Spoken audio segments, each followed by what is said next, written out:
media superstar. By morning, you hear him on The Howard Stern Show, and by evening, he's a talk show host here in New York on SNY. Please welcome to our show, Jon Hein. Hit him with a Hein! I am thrilled to be with you guys. I watch you all the time when I'm not working on Howard, and I love your chemistry, and I'm excited to talk to you. And believe me, I've already heard you on the Stern Show because you threw out a hit him. Hit him with the Hein! Sure enough, it got right on there. Okay, so explain that for the viewer at home who maybe doesn't have the crossover of GMFB and Howard Stern in the morning. What is hit him with the Hein, and why is that something that people are shouting all over the streets of New York? So when I would leave in the afternoon to go do the sports show, I would walk out, be a little tired, and then somebody would yell, hit him with the Hein sarcastically, like I'm not putting out the energy that needs to be out there, right?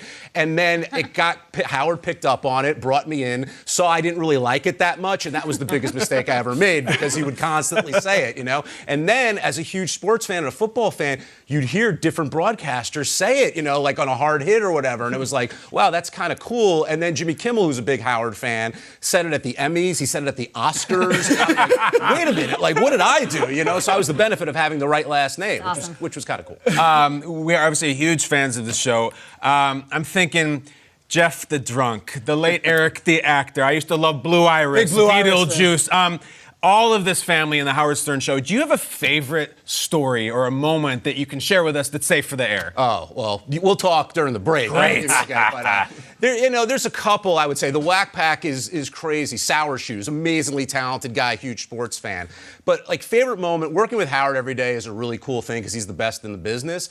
But I'm a big music guy as well, and some of the music things we've gotten to do have been really cool. We had the birthday bash a few years ago when the Super Bowl was in town, and that was awesome. I was Kimmel's stand-in for run-throughs, and I got to meet all these great musical artists. But the best part is when somebody comes in, like Lady Gaga the first time she came in. Amazing. I'm like, oh, she's a pop singer. Who knows how good she's going to be? You know, it's probably pre-recorded. And she sat down at a piano and just played and knocked all of us out. But I've got to meet McCartney and Ringo Starr and all these incredible people, and I'm lucky enough to work with Howard. It's a lot of fun. All right, now you're a Michigan graduate. I am. But as I can tell by your jersey and your loyalty, a diehard Steelers fan. This is old school Lambert, the way I think the numbers and names should be. And the way the players should play, if you ask me. Okay, so, but how do you feel about the fact that so many Steelers runs have been ended by Brady, Mr. Michigan? That's a great question. Look, the hatred for New England is different than the hatred for Baltimore and Cincinnati and Cleveland. Why is that? Because the Patriots you respect. They've done so much. They have just as many rings as we do. Now I'm a Steeler.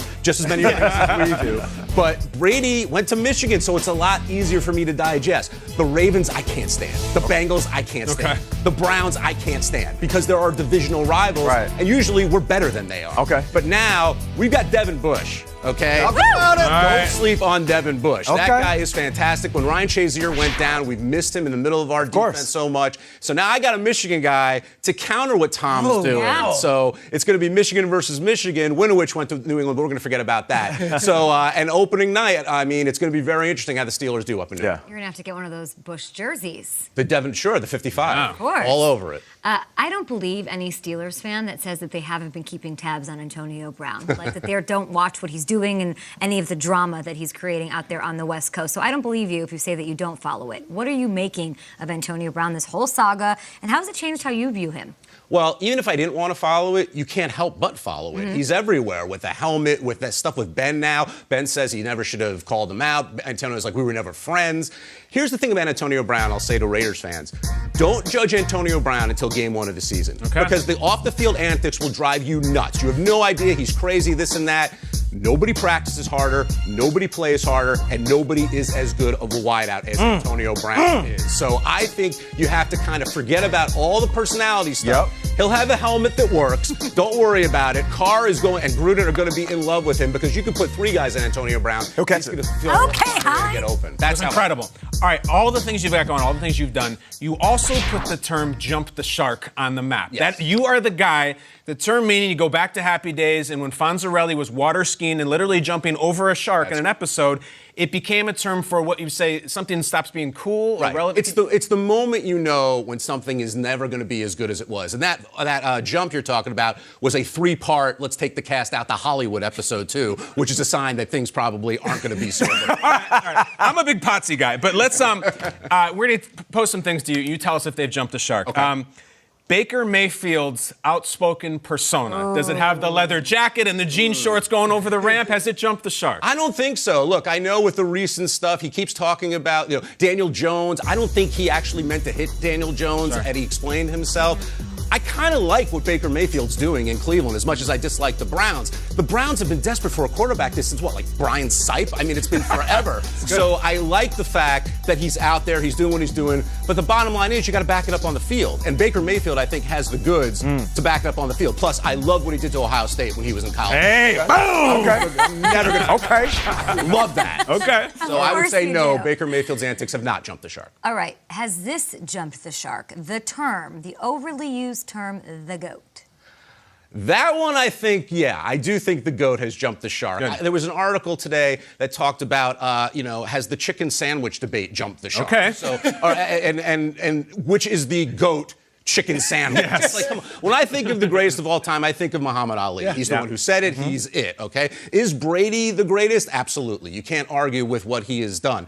But that expression, it loses its significance when you talk about, you know what, this table, it's the GOAT. GOAT table. Come on. It's the GOAT mug right there. Right, exactly. This is the GOAT water I've ever had. So I think we've had a little bit too much of it. You're wearing a Steelers jersey. Of course, in the 70s, there was a great rivalry with this team. Now we are in 2019. They haven't won a Super Bowl since the mid-90s. The Cowboys being described as America's team on every broadcast, has that jumped the shark? Well, that's unfair, because I'm going to say it never got up the ramp. Because in the 70s, when they were saying that about the Cowboys, like, wait a minute, there's a team in Pittsburgh that's beaten this team twice in the Super Bowl. What's going on here? And I think America's team, you probably have to give that to the New England Patriots at this point. I mean, they've been so good for so long, so consistent, Belichick, Brady, etc. But I never referred to the Cowboys as America's team. I referred to them as, okay, that team from Dallas. There you go. It's been a little while, as you said. It's been a little while since the Steelers have won, too, frankly. But I think if you're America's team, you got to win consistently and always be on the map. I love it. Jon Hein, fantastic. I feel like we could do this all day long. You're going to have the Devin Bush jersey on. Yes. Thank you so much for joining the show. And everyone can watch either you on SNY or listen to Howard Stern and, of course, the wrap-up show every morning on Sirius Satellite Radio. Thanks, guys. Great seeing you. Thanks for hanging with me. That's awesome. Thanks for coming by. Did you happen to see another Michigan man running? Yeah, there's a guy who's a little bit younger than me who he does some stuff for this network, too. Is that right? Yeah, Rich Eisen. Oh, yeah, we know that guy. Yeah, That's right. So you guys are basically kicking out this Michigan guy, but that Michigan guy. Pretty much. Which I totally understand.